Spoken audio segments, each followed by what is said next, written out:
ध्यानमूलं गुरोरूपं पूजामूलं गुरोपदं मन्त्रमूलं गुरोर्वाक्यं मोक्षमूलं गुरो कृपा मोक्षमूलं गुरो कृपा मोक्षमूलं गुरो कृपा। राजा दुष्यंत शकुंतला को देख करके उन पर मुग्ध हो जाते हैं। शकुंतला की सखियों से जानने की कोशिश करते हैं कि क्या यह शकुंतला मेरे द्वारा विवाह करने योग्य है या क्या यह ऋषि कन्या होने के कारण से मेरे द्वारा अवर्णीय है। तब राजा कहता है कि इस शकुंतला के विषय में मेरा हृदय अभिलाषी है। ऐसा भी हो सकता है कि संदेह के स्थानों पर सज्जनों के अंतःकरण की प्रवृत्तियां ही प्रमाण हुआ करती हैं।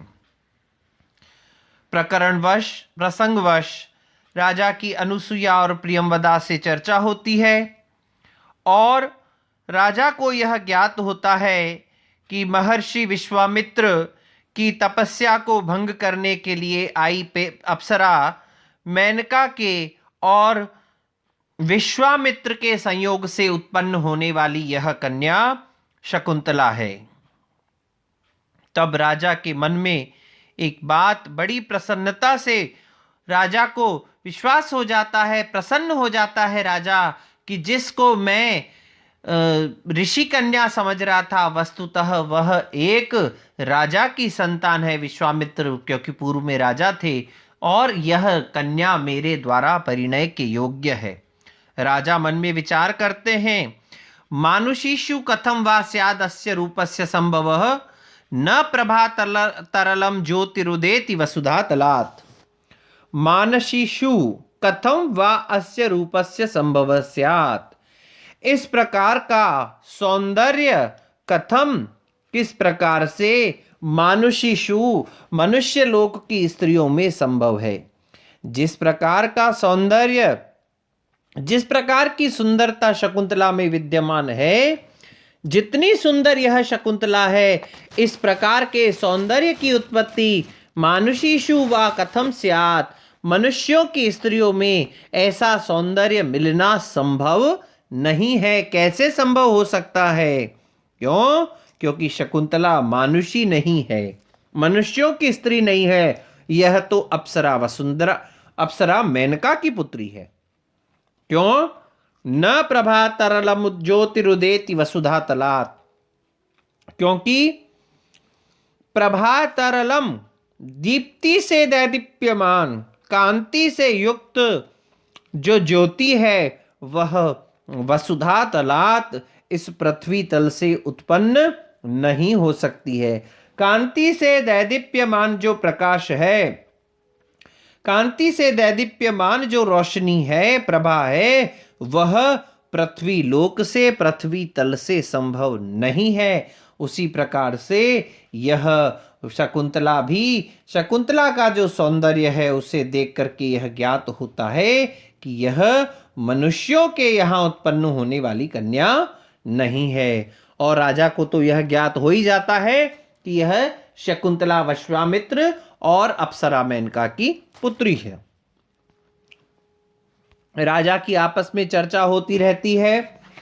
वसुंधरा, प्रियंवदा और अनसुईया से चर्चा होते होते राजा का मन शकुंतला के प्रति प्रेमाकृष्ट हो जाता है।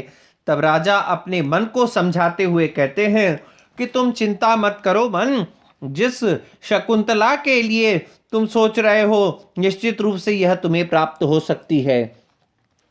प्रियंवदा कहती है कि धर्म के आचरण के मामले में यह शकुंतला विवश है। क्यों?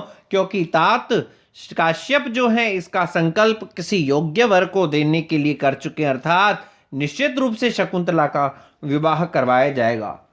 राजा के मन में संशय होता है तो वह प्रश्न पूछते हैं, क्या यह शकुंतला विवाह करेंगी या आजीवन इस ब्रह्मचारी सन्यासी के रूप में जीवन व्यतीत करेंगी? तब प्रियंवदा उत्तर देती है कि नहीं, महर्षि कण्व ने इनके विषय में किसी योग्य वर को प्रदान करने का निर्णय लिया हुआ है। तब राजा मन में सोचता है, न दुर्वापेयम खलु प्रार्थना, मेरी यह प्रार्थना, शकुंतला की प्राप्ति की यह प्रार्थना दुर्वाप्य नहीं है, दुर्लभ नहीं है। क्यों?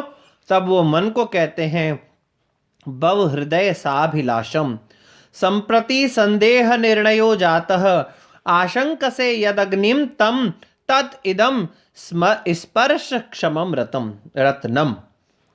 हे हृदय, हे मेरे हृदय, हे मेरी मन, साभिलाषम भव, अभिलाषा से युक्त हो जाओ। संप्रति निर्णय जातः, अब निर्णय हो चुका है। क्या निर्णय हो चुका है? कि शकुंतला ब्रह्मचारी के रूप में जीवन व्यतीत नहीं करेगी। महर्षि कण्व इसका विवाह करवाएंगे। और अग्निम यद आशंक से, तुम जिसको अग्नि समझ रहे थे, वस्तुतः वह तो स्पर्श समम रत्नम, स्पर्श करने योग्य रत्न है। हे हृदय, तुम अभिलाषा से युक्त हो जाओ।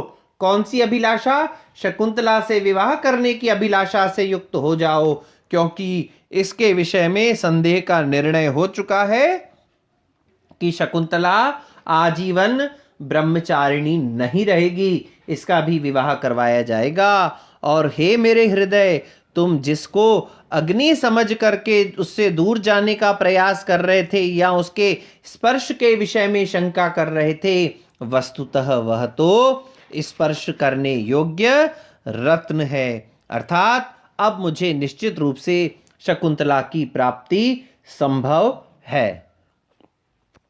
तब राजा बहुत बार शकुंतला के विषय में चिंतन करता है और शकुंतला के भाव भंगिमाओं से, शारीरिक चेष्टाओं से यह ज्ञात कर जानने की कोशिश करता है कि क्या यह शकुंतला मुझसे भी प्रेम करती है, या मेरे मन में जिस प्रकार की भावना है, क्या यह शकुंतला उसके विषय में भी मेरे प्रति अनुरक्त है या नहीं है। तब राजा शकुंतला को देख करके मन में विचार करता है। क्या विचार करता है? क्या जिस प्रकार से मैं इस शकुंतला के प्रति आसक्त हूं, अनुरक्त हूं, क्या उसी प्रकार से यह मेरी और भी आसक्त है, अनुरक्त है? क्या यह मेरी प्रार्थना को स्वीकार करेगी? तब राजा फिर सोचता है, वाचम न मिश्रयति यद्यपि मे वचो भी, कर्णम ददात्यभिमुखम मयि भाषमाणे, कामम न तिष्ठति मद आनन सम्मुखीना, भूयिष्ठम अन्य विषया न तु दृष्टिरस्या। क्या कहता है राजा? यद्यपि मत वचो भी वाचम न मिश्रयति, यद्यपि यह शकुंतला मेरी बातों में बात नहीं मिलाती है, तथापि मई भाषमाणे, मेरे बोलने पर, मेरे बातचीत करने पर, कर्णम ददात्यतिमुखम, मेरी बात करने पर वह बोलने पर सामने की ओर कान लगाए रखती है। यद्यपि शकुंतला मेरी बातों में बात नहीं मिलाती, तथापि मेरे बोलने पर, मेरे वार्तालाप करने पर सम्मुख अभिमुख होकर के कान लगाए रहती है। कर्णम ददाती, कान देती, अर्थात मेरी बातों को बड़े ध्यान से सुनती है।